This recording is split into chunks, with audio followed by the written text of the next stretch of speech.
Assalamualaikum warahmatullahi wabarakatuh. Pelajar, cikgu harap kamu semua berada dalam keadaan sihat hendaknya. Semalam cikgu sudah terangkan mengenai sistem pemerintahan kerajaan alam Melayu. Jadi pada hari ini cikgu akan meneruskan topik pembelajaran kita. Okey, pada hari ini kamu akan belajar subtopik 2.2 iaitu kegiatan ekonomi. Pentempatan awal dan peranan sungai dalam mengembangkan kegiatan ekonomi masyarakat kerajaan alam Melayu terbukti melalui penemuan arkeologi. Masyarakat kerajaan alam Melayu menjalankan pelbagai kegiatan ekonomi seperti pertanian, perdagangan, mengutip hasil hutan dan laut serta pelombongan dan pembuatan. Alam Melayu mempunyai tanah yang subur untuk kegiatan pertanian. Pada tahap awal, kegiatan pertanian bertujuan untuk menyara diri sahaja. Apabila terdapat lebihan hasil pertanian, ia akan dipasarkan dan dibekalkan untuk memenuhi keperluan penduduk yang lain. Sebahagian besar kawasan alam Melayu ditanam dengan padi. Nasi merupakan makanan ruji kerajaan alam Melayu dan menjadi keutamaan dalam bidang pertanian. Okey, kita akan membincangkan mengenai padi yang dijalankan oleh Kerajaan Funan, Kerajaan Champa dan Kerajaan Angkor. Kerajaan Funan dan Angkor yang terletak di lembah Sungai Mekong mendapat manfaat daripada kesuburan tanahnya. Bekalan air dari Tasip Tonle Sap digunakan untuk mengairi kawasan sawah padi. Pemerintah Angkor telah membina kolam yang dikenali sebagai Bere untuk menyimpan air. Angkor menuai hasil padi 3 hingga 4 kali setahun. Terdapat ketua air di setiap kampung di Kerajaan Champa untuk menyelenggara terusan dan da'i. Padi di Kerajaan Majapahit. Pulau Jawa mempunyai tanah yang subur yang sesuai untuk kegiatan pertanian. Sungai Bengawan Solo dan Sungai Berantas membekalkan air untuk pengairan padi sawah.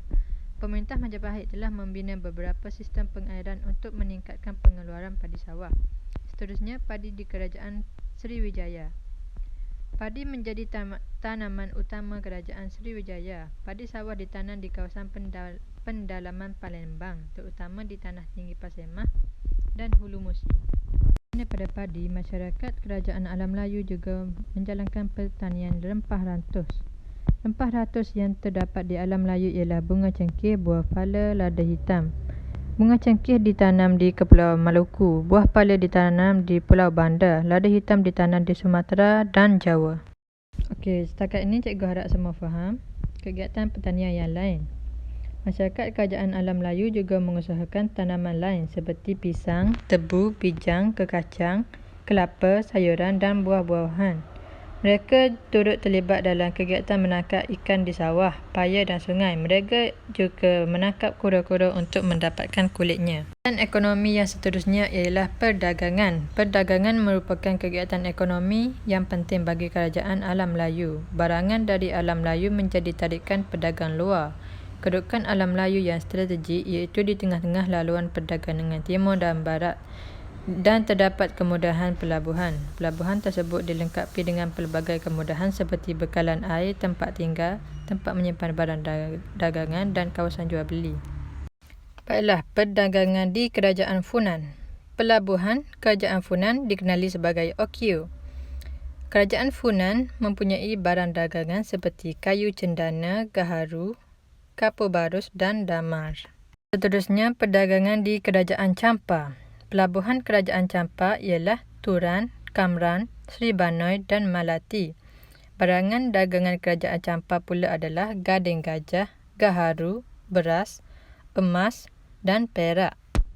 Seterusnya, kita akan masuk pula kepada Kerajaan Sriwijaya. Pelabuhan Kerajaan Sriwijaya adalah Palembang.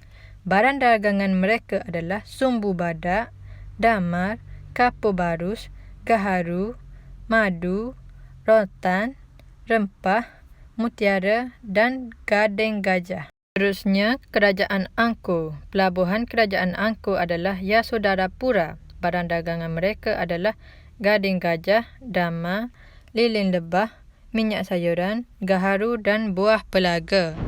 Seterusnya, Kerajaan Majapahit. Pelabuhan Kerajaan Majapahit adalah Tuban, Sidayu, Gresik dan Surabaya.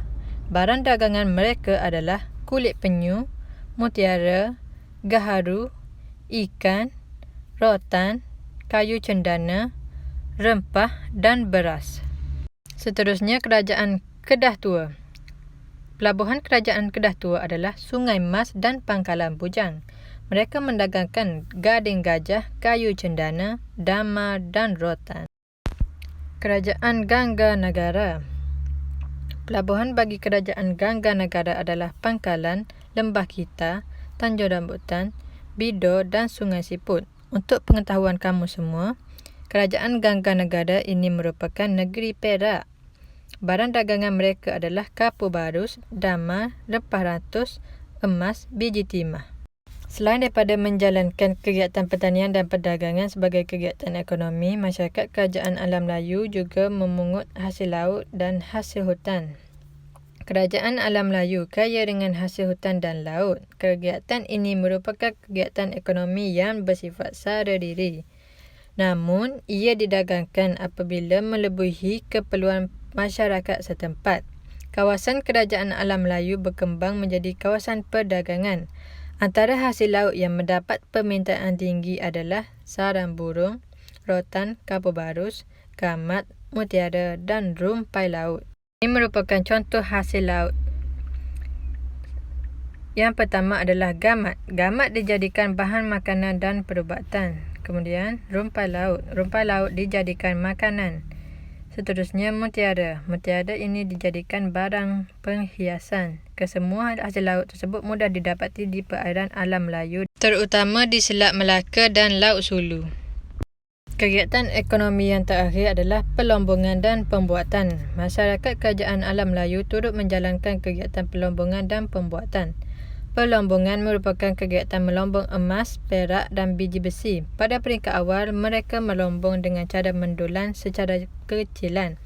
Pembuatan pula adalah kegiatan membuat barang harian dan mewah seperti perhiasan emas, cuka kelapa, pembuatan garam dan pembuatan tembikar. Pelombongan emas. Emas dicampar. Emas dilombong di kawasan pegunungan. Perak dicampar. Perak dilombong di kawasan Indrapura dan kawasan di antara Amarawati dan Wijaya. Biji besi diangkut di lombong di kawasan pegunungan Phnom Dek. Seterusnya, pembuatan. Yang pertama adalah barang perhiasan emas. Masyarakat Kerajaan Funan dan Angkor menghasilkan pelbagai barangan daripada biji besi dan emas seperti barangan perhiasan. Seterusnya, tembikar. Masyarakat Kerajaan Champa mahir dalam pembuatan barangan tembikar. Kemudian, cuka kelapa. Masyarakat Kerajaan Champa mengusahakan pembuatan cuka kelapa. Akhir sekali adalah garam. Masyarakat Kerajaan Majapahit mengusahakan pembuatan garam, gula dan minyak. Mereka turut mengusahakan pembungkusan daging kerbau dan membuat mi daripada beras.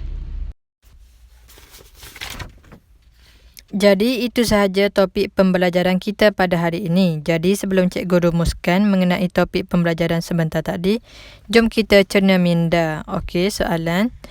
Nyatakan kegunaan hasil pelombongan. Di sini cikgu telah sediakan cadangan jawapan. Kegunaan hasil pelombongan seperti emas dan perak adalah untuk membuat barangan perhiasan seperti cincin emas, gelar emas, rantai perak dan sebagainya. Manakala hasil pelombongan seperti biji besi adalah untuk menghasilkan bahan binaan seperti besi yang digunakan dalam industri pembinaan. Jadi pada hari ini kamu telah faham tentang kegiatan ekonomi Kerajaan Alam Melayu ketika dahulu.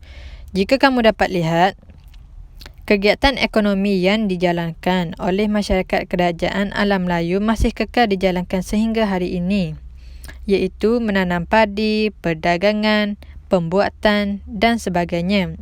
Oleh itu, kita perlulah menghargai warisan Kerajaan Alam Melayu suatu ketika dahulu yang memberi manfaat kepada kita sehingga hari ini.